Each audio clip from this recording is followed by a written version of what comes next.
All right, just checking the sound, making sure everything's good. Henry, can you say a few words?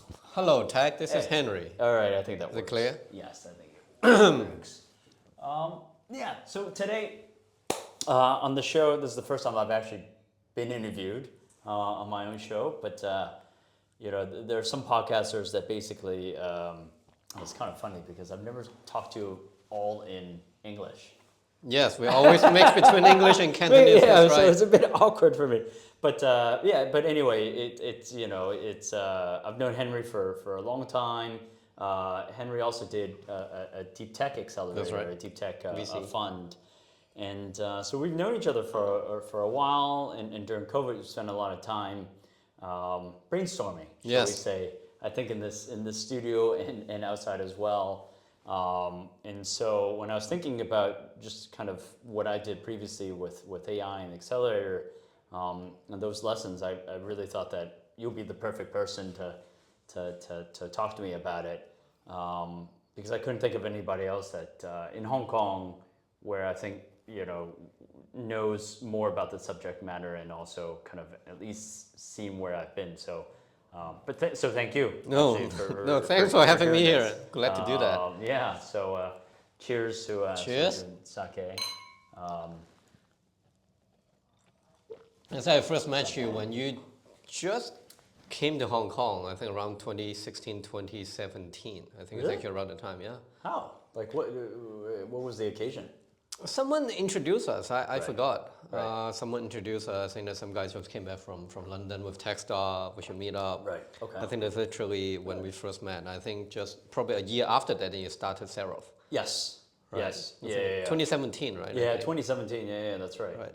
Yeah. So I don't remember first meeting you. But were you focusing on deep tech already? You were focusing on hardware. Hardware, Yeah, right? So that's we right. have a product development studio. That's how we Right. got into hardware. Right. We were both in the same office building. I think we were both at the new WeWork at the time. So at Were least you there? I was at WeWork. I The think 535. 535 Tower 535. What That's were right. you doing there? Oh yeah, you were there. Yeah. So we have before we combined both the studio and the fund. Right. So I was working out of 535 for the fund. Got Right, it. I think I attended your very first event, which is at the top floor, Yeah, it right? was a tough floor. That's right. Oh, right. That's yeah, right. that's how. Right.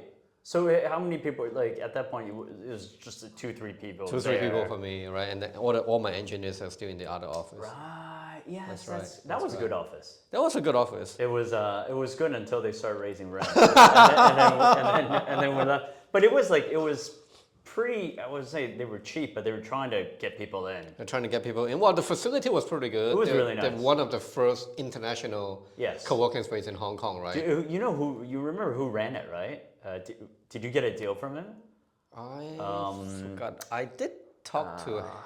Was it Hen?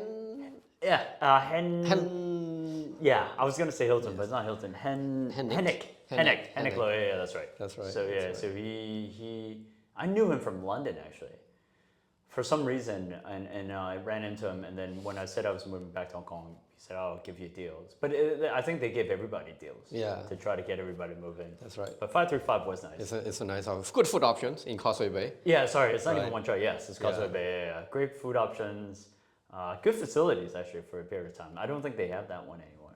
No. Hey, Do no. they have that one? I forgot. There was like Lang Kwai Fong. I forgot. There's only a few. Yeah, Right, definitely. right. But anyway. Yes. Oh, right. Oh, back then, yeah. Right. So Yeah. I think it was at the time that you founded Zeroth, right? Right. The first AI accelerator in Asia. So at that point, I always wonder why actually you choose to do that, right? I mean, AI back then is a very new and hot topic, right? Yeah, And then that- Asia, to be honest, at that point, I thought, oh, really? Are there any AI startup in Asia? So why don't you talk about that? Like, why Yeah. did you choose to found Zeroth at that time in Asia? Yeah. So I think it's actually I was trying to think about that the other day as well. Why that? And so I think one of the reasons. Oh, because I met up with a gentleman named Simon Squibb. Do you remember Simon Squibb? Oh, yes. Yes. So he moved to the UK, and so he came back to Hong Kong, and then he's like, "Oh, mate, haven't seen you in a long time. I haven't seen you in a long time." And I reached out to him to say let's meet up, and then basically he said, "Oh, do you remember I gave you a job? I offered you a job." what was he doing? Was he Nest? Nest. He was doing A Nest. corporate. Correct. Accelerator. Innovation. And so he said, "Oh, I offer you a job at Nest," and I totally forgot. I was trying to be polite, so I said, "Did you? Oh yeah, I think maybe you did. Maybe you did. I wasn't for sure. That's why I said maybe. If I were even more polite, I think I would have said, yes, for sure. I'm sure you did. Thank you very much. But I really, honestly, didn't remember. And then I came back, and I thought about it. I was like, oh, I guess my trajectory would have been very different if I'd taken the job.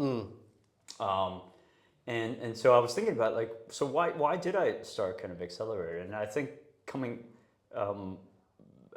thinking backwards, it was mainly because I wanted to, I wanted to build from what I knew in London, which was Techstars. And I just came back from London, a week and a half ago, and I saw my old friends and colleagues and everything. So I wanted to build something that I knew how to do, which was accelerators. And then I was thinking, oh, do I know any funds here that I really, really enjoyed? And to be honest, most of the funds here, I quickly realized, were family offices. Yes. Right? And so I couldn't really find a fund where I felt like I could learn like how to operate a fund without being in a family office. And I didn't want to be in a family office because the structures are different, the incentives are different, just everything's different, yes. Right? And so I didn't want to work in a family office. And so I wanted to work in a fund. And so I felt the best fund that I could do was set up my own. And then and then the theme, right? So getting a fund, that's easy, or designing a fund, that's easy. So what's the theme? And I thought general tech was just not differentiating enough. And so at that point, it just seemed like AI was kind of the logical conclusion to where I was headed to in my head. It's CapEx light, it's software based, and that was the most interesting theme at that point. And then why Asia was because I'm here. And to be honest, like I just did an interview with InvestHK with King, and I feel like Hong Kong is ultimately a connector city, right? Like it's great that we opened up because we had to. Hong Kong, there's nothing in Hong Kong really real estate wise, and so we're best when we connect with different cities like Japan and Korea and the rest of Asia. And I felt kind of focusing on that was probably the best thing. I mean, talking about funds, even the best of them, I think, in Hong Kong, I think are properly kind of family offices, right? I think, you guys really definitely try to set up a fund that has a proper structure and proper decision making, but there's very, very few in Hong Kong. I think there are more and more funds actually being started. Yes. Probably since 5 years ago. I think they all try to focus on different theme, different geography. Right. Right, but I think you're right that there's not a very mature sort of VC fund ecosystem that you would expect to see in China or in the US, right?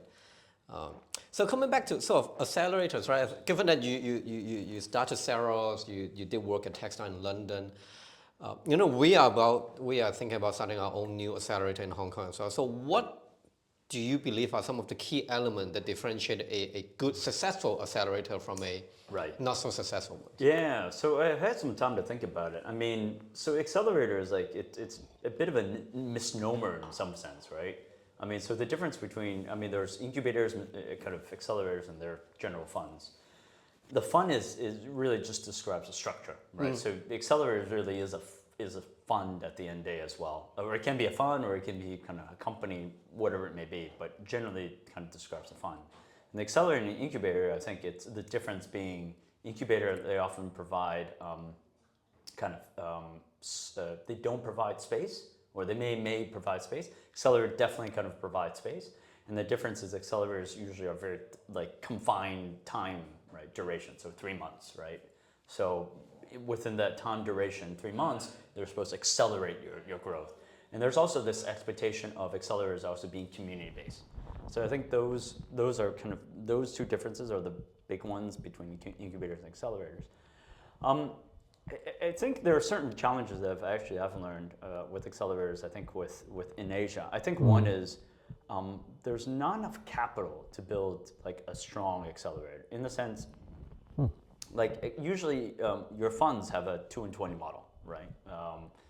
Generally, you Yeah, can have sure. more, you can less, but that's usually the standard. Accelerators, because they're so tiny, oftentimes that 2 and 20 model just doesn't quite work. And so there's kind of some variations that you need to put on it from economics, just to make sure that everyone is paid, right, in order to just kind of to start. And so angels, like in the West, angels will happily fund accelerators because it's such an integral part of the ecosystem, right? Sorry. So yeah, so you not often find institutionals or bigger funds invest in it, and bigger funds can't invest in it because they can't double dip, right? LPs won't put funds in a fund and then they will also pay fees into accelerator, right?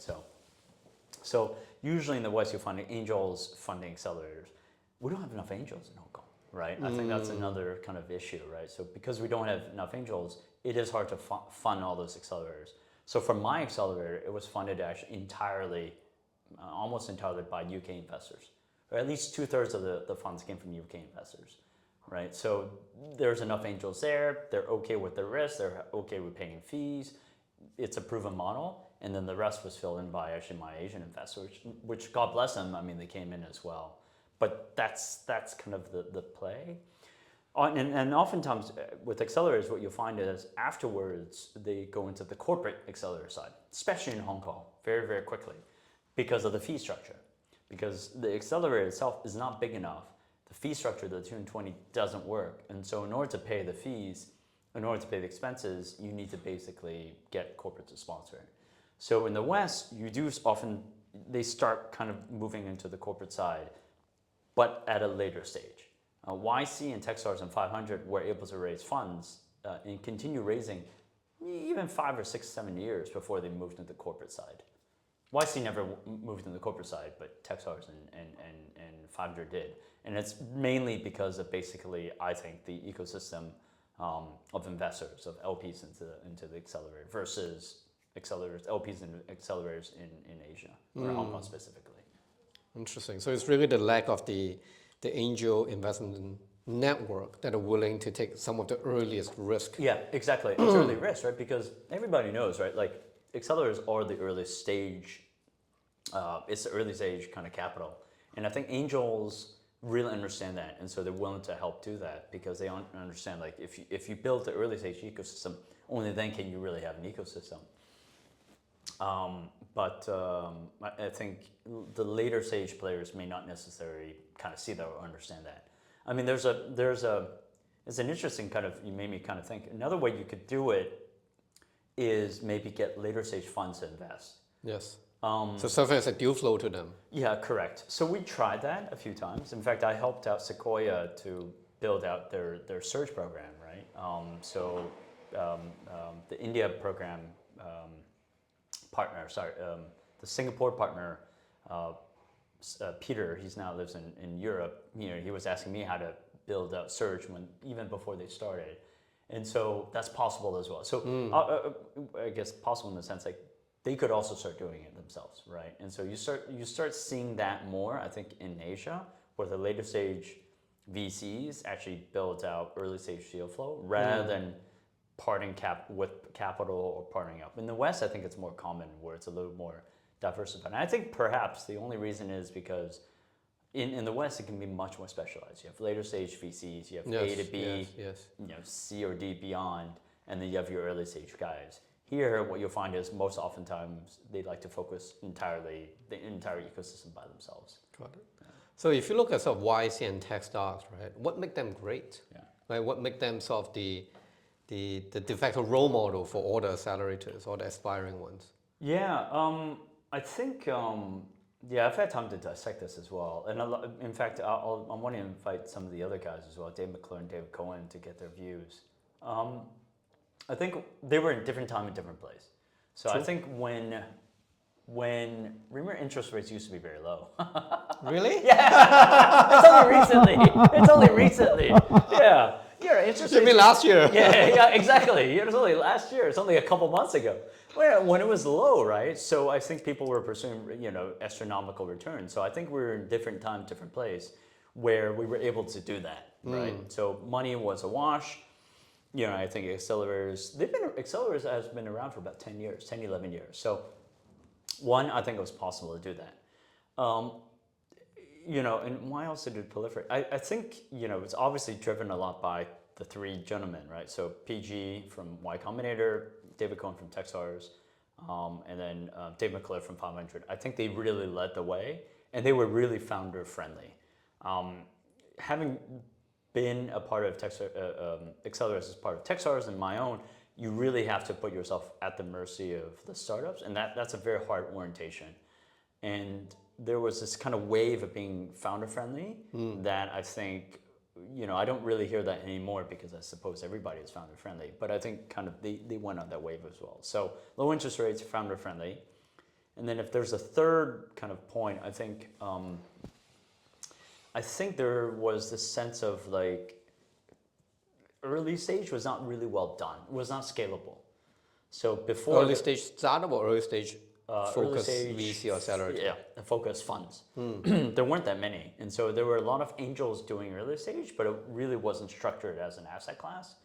And so I think that's kind of why they came around to basically package it all as an asset class. Right? So if you, the way I see YC and the way I see Techstars is basically index of early stage deals. True. And I think YC is more early stage deals for Silicon Valley, and Techstars is basically the rest of the US that is not Silicon Valley. And the 500 is kind of a mix between the two. But now early stage is an asset class in and of itself, the early stage funds, et cetera, et cetera. So, so now do we need accelerators? I still, to some degree, think we do, but I think that's why they started at that particular point. Mm-hmm. So, for an accelerator, right? Accelerators deal with the startups at the earliest stage of their development, right? Yeah. So when you think back in terms of what is the criteria that you use to evaluate a startup? Right. How is that different from a typical VCs, right? Yeah. So the thing that we used to say at Techstars was, team, market, and product. And so team, and so it kind of varied over time, but that was generally kind of the thing. So team is the most important because, the market may move and the product may move, but the team is the one that's constant or should be constant. Yep. And then they should move according to the market, and they should move the product according to the market. So the team's the most critical part. Now, if you dissect that, what does the team really mean? So the way I looked at it, and that's open for interpretation, and different people looked at it different ways. The way I personally looked at it was the team balanced, right? Were they emotionally balanced? Did they know who the leader was? And this is actually, I relied a lot on actually my military stuff. Like it's all kind of the EQ and what I picked up. Does the team know actually who the leader is? Is there a leader for product, for marketing, for engineering, for growth? Like, is there a defined person? And it could be like, if there's only two persons, it's like, oh, I do growth. Oh, engineering, I do engineering. So there's defined role for each person, or each person will take up certain defined roles. Also, whether they're emotionally available to each other, because being a founder, I think, is extremely difficult, right? So the team is super critical, and everybody looked at it a different way. Market, we never looked at the market. As long as it felt large enough, I think there was a strong enough thesis. And so we've backed startups, and I've seen Techstars back startups that are super big in markets or very niche in markets. I think that matters not. Because what we find is the big markets are never as big as you kind of think, and the niche markets are never as small as you think. And even if you're niche, that actually might be better, because if you attack that market and the customers love you, as you expand your product offering, you have more than enough. The customers will actually keep on buying. So the market size almost always doesn't matter, as long as you kind of understand what the market is. And then the product is more whether you can ship and deliver, and and how that addresses. That's more execution, whether you can actually ship and deliver. Because oftentimes with early stage startups, you can have a great product in theory, but you can't actually ship. So the product is more whether you can ship and execute. So I think those were actually the most important criteria that we looked at as an early stage investor. Yeah. ChatGPT has, of course, now becoming the hottest word, right? Everyone is using it from primary Or school. maybe kindergarten. I think you did as well, didn't you? For this interview. To take advantage of the technology, right? So what do you think are the biggest of challenges or opportunities facing AI startups now, right? Especially given the fact that, All the tech giants are focusing on it. right? So what other opportunities are there left for the startups? I had a chat with, so I wanted to have this chat because I really it forced myself to really kind of think about where is AI headed to, right? And with this particular wave, because I was there in 2017, there was a wave there, and then the wave died down when crypto came around, and now crypto came down, and now AI is back, right? And so I was like, was I too early? Where was I in this whole kind of thing? And I think fundamentally, I think this is kind of the same wave as the last wave. It was always there. It was always. I mean, so the reason why I went to AI, I'm trying to kind of weave it out, get to the point, was that we have a proliferation of data, and with that data, I think an algorithm can basically take the data and transform it into something useful. And we have this kind of explosion of data and openness of data that anything is possible: art, music, conversation, legal, whatever, interview questions, whatever it may be. And so when I look at the evolution of where we stand with ChatGPT, there were a lot of chat startups actually back in the day, and they didn't get anywhere. They got no traction, which is kind of funny because that's kind of what ChatGPT is, even though ChatGPT works a lot better, right, than a lot of things over there. So I guess where do I see things headed to? I think exactly the same that I saw everything kind of happen in 2017, and there are kind of articles and what I saw. I think there's a lot of conversations about AI kind of robots taking over the world and that type of thing. It could happen, but on the other hand, this existential risk, right? It could happen, but I think to some degree it's overstated, right? I think it's overstated until it's not, right? So it's one of those things, right? It's there's a book that I gave out 3 years ago when we did our end of the year party, where basically I forgot the name of the book, where one of my LPs kind of recommended it, where basically the AI took over the world, and it started off in the computer program and blah blah blah, and so they kind of, just to cut the story short, I think it may be overstating. There are letters being signed to kind of delay everything, the AI development, but I don't think that is particularly useful, because if some company isn't doing it, other companies will be doing it. I think the progress needs to happen, as progress always happens, so you can't stop it. And then I do think if you do, AI risk is overstated until it's not. I think this is the best way to describe it. And I say that it sounds very trite, but I mean, I'm thinking deeply about it. Like, for example, one of my LPs, started an Institute of Existential Risk, where they talk about AI risk and things taking over and that type of thing. But it's really, as humans, it's very difficult to really think about what the risk can be. We just don't know, and it could really, literally come from anywhere. So I guess at this point, either you can kind of say, well, the sky is falling on our heads, right, and just kind of go around fearing for your lives, or just kind of live life, knowing that at some point this existential risk may come around, but probably in the most unanticipated areas. Yeah. Are you seeing the next wave of AI startups to focus a lot more on providing applications rather than sort of focusing on the underlying sort of the AI? Yeah, I didn't answer your structure. question directly. Yeah, mostly applications. Because basically, I think with OpenAI, you can start kind of seeing they want to operate this app store. It's almost like utility, right? Exactly, right? So they want, the one thing that I guess I'm not passionate about this particular wave is because obviously I'm just adding it to OpenAI, right, and their algorithm. So they open up this App Store, you can build on top of it. You can provide lots of things on top of it. And they're utilizing kind of data from a lot of different APIs as well. So I can kind of see that. You're only building stuff on top of ChatGPT and OpenAI.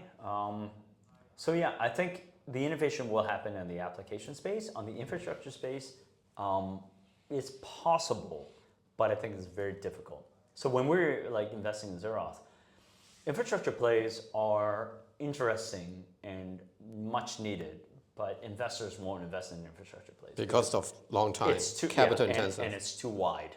Too There's no wide. commercial application, right? And so as much as I love those type of startups, it's and to some degree I love them because like it should not be a monopoly. They're too wide. They have no commercial application, and therefore they can't get any funding. Thinking back of some of the companies that you invested in Zeroth, right? What are some of the successful examples? Yeah, so generally I don't like to talk about these things because it's like then I'm singling every certain. You don't need to teams. mention their names. Yeah, fair enough. I mean, but I'll say certain ones because I'll mention a few ones just because I've stayed in touch with them and they're top of mind. I've seen their tweets recently, right? Sure. So that's why. But the reason why I don't like to say is it's not the technology or the product. Honestly, it's actually the founders. So I really enjoy working with the founders, right? First and foremost. That's and I think if you do an early stage accelerator, that's really the underpinning of what you do and why you do it is because of the founders. It's not the technology or anything else. So Fossil is one. I've got a few actually. Fossil is one. Fossil is basically their company name is Wokus, and they're India-based startup. So they basically do agriculture AI. And when they came into the program, they were trying to figure out how do we optimize farming, right, in India. And it's something a use case that could only happen in India, Vietnam, probably Indonesia, emerging markets. We previously had funding a rice crop startup, AI startup called what's it called? Sero. Out of Vietnam. Out of Vietnam. Yes, I remember that. Oh yeah, I spoke to them. Oh yeah, that's right. And they really focused on rice crops, and God bless them, it didn't work, but it made a lot of sense, right? And so it made so much sense that even Monsanto contacted me, and so they're interested in the technology, they're interested in that type of crop because they're like, one, we know about rice, but they focus on rice so much that they had a huge database of rice data that nobody else had. So one, you guys know about rice. Two, Vietnam is lots of different farmers, right? Or agriculture is very different. You have like co-ops, you have individual farmers, you have industrial farmers. So there's a whole mix. And so the dynamic there was so interesting that Monsanto was like, we're interested to learn more. So Wokus kind of and Fossil focus on that optimized farming, but in India. And they had great kind of later stage investors, and they've done really, really well recently. So I'm kind of really proud of that because ultimately it's not just the founders, but obviously the people that are helping with the impact with the farms and crops. The other guy is Hanbin from Seoul Robotics. So they basically do like autonomous vehicles. So the Korean-based company. And so basically they figure out, I think they're figuring out autonomous driving and the infrastructure around autonomous driving. So it used to be where they focused on LiDAR and the cameras on the individual cars, but now it's a whole infrastructure around autonomous cars and cameras and infrastructure across the entire city to allow autonomous vehicles. They've been invested by pretty much everyone in Korea, right? So Kookmin Bank, I think I might be wrong, LG, Hyundai, basically a lot of big players in Korea. Hanbin is the CEO, and I always make fun of him because he insists on wearing Crocs, like the shoes, and almost anything.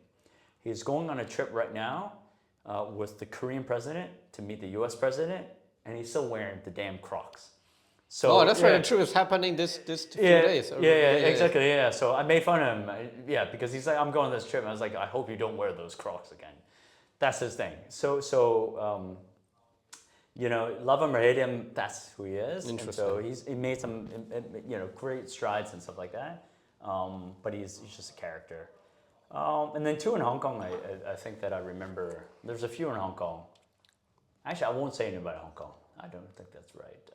But we have some amazing founders in Hong Kong, and they're just doing great things. They're really trying to push in their own field in Hong Kong. So I'm really proud of them. You talk a lot, other than the ones that you didn't mention from Hong Kong, right? You talk about sort of startup from India, from Vietnam, from Korea, etc. A lot. Is there any element in Asia Pacific that set ourselves apart from other geography that will be particularly interesting for the AI startup to focus on as a region? Like Asia as a region? Yeah, Asia as a region. Well, I was talking about the agriculture stuff, right? So anything that is decentralized to some degree, right? Like farming, right? Where there's so many different players and so many different constituents and stakeholders, where the centralization of the algorithm makes a lot of sense. I think it worked. So farming was something that I thought was pretty interesting. Media was something that actually came up. This is actually media. Yeah. I'm actually now you're kind of refreshing my brain. So media. So I remember the Koreans. We were one time going to fund this startup in Japan, where there were two startups that we potentially funded. One we did and one we didn't. One was music generating, and the other one was anime generating. So AI generate anime characters, right? So you can imagine you no longer need to have people writing things, right? Drawing things. You have anime characters, anime voices, anime music, right, coming out from these particular characters, right? So we only saw that in Japan. We never saw that anywhere else. But the Koreans were interested in it because the Koreans are actually big in media now, right? In the 80s, it was Japan. Yes. So I thought that was pretty interesting. And I even remember there was this. Remember this Gatebox? Remember Gatebox? No. It was like a Siri device, but like a holographic girl. Oh, yes. It's almost like a Star Wars device. That's right. Hey, tadaima. Hey, welcome back home. Yes. And I remember I was at a pitch in Taiwan, and everyone was laughing at it, but it works, right? That type of character and this feeling of intimacy, right? Everybody wants that at the end of the day. So this media content thing, I think is particularly cute. I think in Asia, I think it can be done. So agriculture, media, those were kind of, and then I think I'm trying to think what else out of our entire portfolio. There are certain things that can be done, like autonomous driving. If I think about standouts, why did Seoul Robotics kind of happen in Korea? I think because the country's centralized enough where they want to push autonomous driving, and he's the champion of it, right? Nothing against Hanbin, nothing about Seoul Robotics, but I think he's also a product of where he's at. So I think because Asia, to some degree, certain cities are more centralized, that you can push certain things. For example, we did do a drone. We did do a drone technology one in China. Didn't really get that far, but I think there are certain technologies where a city could just say, boom, I want to debut this, and I want this produced all across my entire city. I think that's possible as well. So I think anything that requires this infrastructure play as well, where a centralized government can basically say, I want to push this. I think that's kind of where Asia can proliferate. I mean, if you take a look at, what was it, the Chinese company that went public, the AI one? SenseTime? No, SenseTime. From Hong Kong. SenseTime? SenseTime. I mean, it's not, I'm not saying anything that I shouldn't say. A lot of their stuff was, came from this Chinese government push, right? So I think that's solving a lot of the problem posed by the government, right? Yeah. So I think it's they wouldn't have risen if not by the fact that the government actually pushed them to help. And there were a lot of problems with security and trying to figure out, criminals and whatever and issues that they pushed Sensam as a solution. So I think the centralization, like anything that requires or has a government pushing the hand of, I think basically, yeah, I think can proliferate here. But what we've seen naturally is agriculture, media, from the private industry, agriculture and media. I think those Interesting. are the two things. Coming back, so if you focus on Hong Kong, right? Hong Kong is actually very strong in finance, in healthcare, right? In logistics. Any potential disruption? Yeah, Do you see that AI could apply in this area? Fano is one of them. So Fano is by Miles, right? yeah, with Miles, Yes, So Miles Wen is doing so conversational AI, but focus on basically banks, right, and financial On institutions. compliance, right? I Compliance. understand, yes. We had a couple of startups that was focusing on compliance as well in Asia, in banks as well. Some of them was like facial recognition. Some of them was mostly kind of facial recognition, whether you're paying attention to the compliance course or not, like that type of thing. Yeah. So and some of them was kind of trying to embed. Miles was trying to do this as well, trying to embed themselves with like some of the officers, right? Kind of if you're a loan officer on the phone with HSBC, loan officers or trading calls, that type of thing, trying to figure out like, is anything kind of nefarious going on, etc. Because the bank can't go through all the calls, can't go through all the tapes. And so what they would do was an analysis of actually all the tapes and all the materials there. But to answer your question directly, I'm not sure there is because, I'm not quite sure because I think the local banks, and to be honest, the local banks probably are not as forward. And then the international banks have outsourced a lot of their back end and their back office somewhere else. And they probably make their decisions overseas as well. So despite Hong Kong being a financial center, I think for AI firms or AI startups trying to do BD here is not an easy thing. Miles has done it, but it's not an easy thing, for sure. For sure. Got it. So if you are so what advice would you give to an aspiring AI founders, right? I mean, now everyone talks about AI. It seems to be the golden opportunity, right, to focus on for the next few years, right? What, other than the team, right, you talk a lot about the team, what other resources should he focus on at the get-go of starting the company? Yeah, I think there are two bits. One bit is like, whether you want to be a fundable company. So if you want to be a fundable company, identify commercial opportunity, right? And just really, really go for that. I think if you really want to make a deep impact in a specific field, I definitely think that infrastructure play, if you will. Then I think try to find ways to monetize, but don't rely on the VCs to fund your particular model and really, really, really go deep. I think the AI field is very broad. I think there's innovation that can happen anywhere. But having said that, I think VCs are very open to funding a lot of different things at this moment. So I think developing a niche right from the beginning and justifying how you can make increased data. We used to call this, I think, the data algorithm moat or something like that, where basically the more training data you have, the better you can train the algorithm. Yes. So something niche like rice crop data, like wine or grape kind of. So data. very focused, but you have the most data almost, You have the right? most data. That would be the niche that I would identify. Whether you can commercialize that, whether or not, maybe that's a second step. But that at least would give you initial funding, and then you kind of figure out the next steps. But that niche is super important. I think I'm utterly convinced that's how the Zeroth founders all find, like the ones that were able to raise subsequent rounds, they were able to find a niche and tell a story around that. Okay. Yeah. My final question is, let's not talk about AI then. Like, Okay. what other areas would you look at now? You know me, Henry. I think about lots of different things. Yes, I know. That's why I asked you to focus on. Top 3 areas other than AI. Top 3 areas. AI is pretty interesting. Yes. Where that's going to go to. I think it's still crypto is still pretty interesting to kind of see like where the regulations are headed to. Like how they what are they going to do? Are they going to stop it? Are they not going to stop it? And then I guess if there's a third, I think where the world is headed.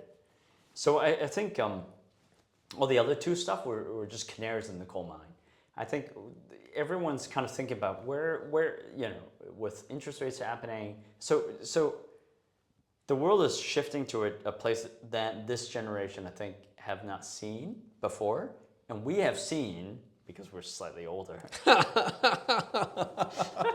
Even That's though right. we don't look like it. Yeah.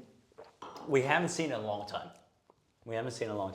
You're a long-term thinker. So I think we're moving into a world where we don't know exactly. It's a little bit different from what we've seen in a while. And so I'm trying to figure out like what that world is going to look like. Is that going to look like the world that we kind of grew up in? Like 80s, early 90s?